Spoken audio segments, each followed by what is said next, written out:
कहानी की शुरुआत योंग नाम के एक आदमी से होती है जो अपने कॉलेज में बहुत ही अच्छा रॉक क्लाइंबर था, लेकिन फिर बाद में उसे कोई भी अच्छी नौकरी नहीं मिली, जिस वजह से उसके परिवार में उसकी कोई खास अच्छी इज्जत नहीं थी। वो अक्सर अपना समय पार्क में ट्रेनिंग करके गुजारता था, पर आसपास के लोगों के मुताबिक वो सिर्फ अपना समय बर्बाद कर रहा था। यहाँ तक कि उसका भांजा जीहो भी उसकी इज्जत नहीं करता था। उसी शाम योंग रसोई में बर्तन धो रहा था और वहीं उसके माँ बाप रिमोट के पीछे लड़ रहे थे। और फिर थोड़ी देर बाद योंग के कमरे में उसकी बहन जूंगीन आई, जो योंग की बेरोजगारी की वजह से बहुत ज्यादा गुस्से में थी और उसने बिना बात ही योंग पर चिल्लाना शुरू कर दिया। और साथ ही उसने कहा कि मम्मी का 70वां जन्मदिन है, जल्दी से तैयार हो जा, ठीक है। अपनी बहन को कमरे से भेजने के बाद योंग अपने पुराने रॉक क्लाइंबिंग के समय को याद करने लग गया, जहाँ उसके साथ यूई नाम की एक लड़की भी थी जो योंग को मन ही मन बहुत ज्यादा पसंद थी। थोड़ी देर बाद योंग का पूरा परिवार उसकी माँ का बर्थडे मनाने के लिए क्लाउड गार्डन नाम के एक होटल में पहुंचा, जहाँ उसके सभी रिश्तेदारों ने योंग से उसकी नौकरी के बारे में पूछना शुरू कर दिया। पर योंग का जवाब था कि राजा भी कभी नौकरी करते हैं, मैं तो सारा टाइम खाता हूँ, पीता हूँ और सोता हूँ बस। पार्टी के दौरान अचानक से योंग की नजर यूई पर पड़ी, जो उसी होटल में काम करती थी, जिसके बाद वो दोनों बातें करने के लिए बाहर चले गए, जिस पर यूई ने उसे बताया कि वो इस होटल की असिस्टेंट मैनेजर है।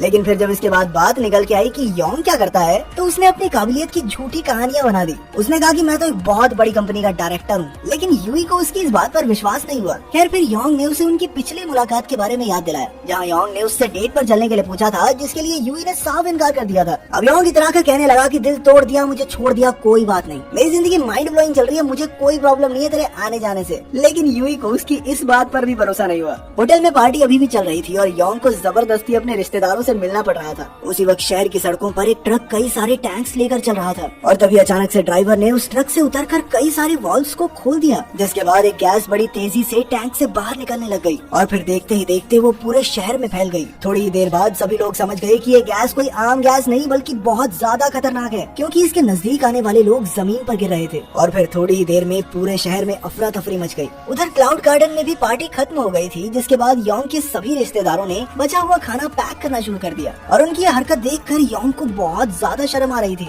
तब तक यूई को भी अपने दोस्तों की मदद से योंग की सच्चाई के बारे में पता चल गया था। पर तभी अचानक से एक गैस सिलेंडर शीशे को तोड़ते हुए होटल से बाहर आया, जिसे देखते ही सभी लोग बाहर की तरफ भागे। पर फिर जैसे ही उन्होंने बाहर की हालत देखी तो वो समझ गए कि भाई अंदर ही ठीक थे हम तो। जिसके बाद वो सभी तुरंत ही वापस होटल की तरफ भागे। पर तभी योंग के भतीजे जीहो ने उसे अपनी माँ के बारे में बताया, जो इस वक्त एक गाड़ी के अंदर थी। योंग ने तुरंत अपनी बहन को होटल में वापस आने को कहा, पर जैसे ही जुंगिन गाड़ी से बाहर निकली तो गैस ने उसे चारों तरफ से घेर लिया। जिसके बाद योंग अपनी बहन को उठाकर होटल में ले आया, पर अब जुंगिन को सांस लेने में बहुत ज्यादा तकलीफ हो रही थी और साथ ही उसके पूरे शरीर पर जलने के निशान आ गए थे। उधर जैसे ही यूई और योंग ने खिड़की की तरफ देखा तो वो समझ गए कि गैस धीरे धीरे ऊपर की तरफ बढ़ रही थी। इसलिए योंग ने सभी लोगों को छत पर जाने को कहा, लेकिन शुरुआत में किसी को भी उसकी बात पर यकीन नहीं था। और तभी उन सबके फोन में एक मैसेज आया, जिसमें उन्हें छत पर चढ़ने के लिए कहा गया था। जिसके बाद सभी लोग होटल की छत की तरफ भागने लगे, पर वहाँ पहुंचकर उन्होंने देखा कि छत का दरवाजा तो बंद है और उसकी चाबी रखी है पहले फ्लोर पे और फर्स्ट फ्लोर तो अब पूरी तरह गैस से भर चुका था। तभी यूई ने कहा कि दरवाजे की दूसरी चाबी भी होगी भाई, जाकर सभी कमरों में ढूंढो, कहीं ना कहीं तो मिल ही जाएगी। और इसी तरह चाबी ढूंढते हुए एक कमरे में उनकी नजर न्यूज चैनल पर पड़ी, जहाँ से उन्हें पता चला कि ये गैस बहुत ही ज्यादा खतरनाक है और अभी तक किसी के पास भी इसका कोई इलाज नहीं था। पर वहीं एक अच्छे मास्क का इस्तेमाल करके 15 मिनट के लिए खुद को बचाया जा सकता है। दूसरी तरफ सरकार ज्यादा से ज्यादा लोगों को बचाने के लिए हेलीकॉप्टर की मदद से रेस्क्यू ऑपरेशन चला रही थी। न्यूज सुनते ही सभी लोग चाबी के साथ साथ मास्क भी ढूंढने लगे। पर तभी योंग को आइडिया आया कि वो लोग छत के दरवाजे को बाहर से भी तो खोल सकते हैं। यहाँ तक पहुँचने के लिए वो अपनी रॉक क्लाइंबिंग की काबिलियत का इस्तेमाल कर सकता था और इस सब के लिए उसने यूई को एक रस्सी का इंतजाम करने को कहा। जिसके बाद उसने खिड़की के शीशे को तोड़ा, पर तभी उसके रिश्तेदार भी वहाँ पहुँच गए। उन्होंने उसे रोकने की काफी कोशिश की, लेकिन योंग ने बिना किसी की सुने सामने वाली बिल्डिंग पर छलांग लगा दी। अब तक यूई समझ गई थी कि योंग किसी की नहीं सुनने वाला और इसीलिए उसने अपना रॉक क्लाइंबिंग का सामान योंग को पकड़ा दिया। जिसके बाद वो धीरे धीरे अपनी मंजिल की तरफ बढ़ता रहा, जहाँ एक और उसके सारे रिश्तेदार काफी ज्यादा डरे हुए थे, पर वहीं उसका एक भाई उसकी इस बहादुरी का लाइव टेलीकास्ट कर रहा था।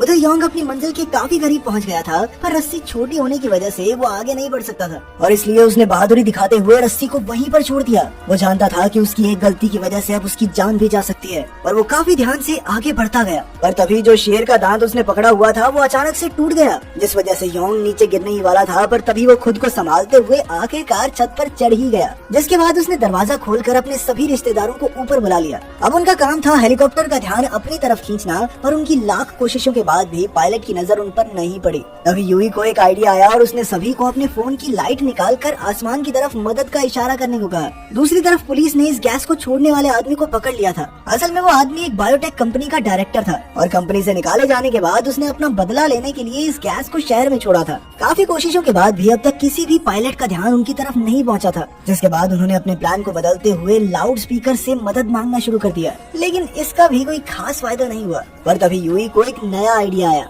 और उसने होटल के एड बोर्ड्स को ऑन ऑफ करके पायलट्स का ध्यान खींचने की कोशिश की। आखिरकार पायलट्स की नजर उनके ऊपर पड़ ही गई, जिसके बाद एक हेलीकॉप्टर ने होटल की छत के ऊपर एक रेस्क्यू केज भेजा। जल्द ही सभी लोगों ने एक एक करके उस पर चढ़ना शुरू कर दिया। लेकिन जब तक योंग और यूई की बारी आई तब तक वो केज ओवरलोड हो चुका था।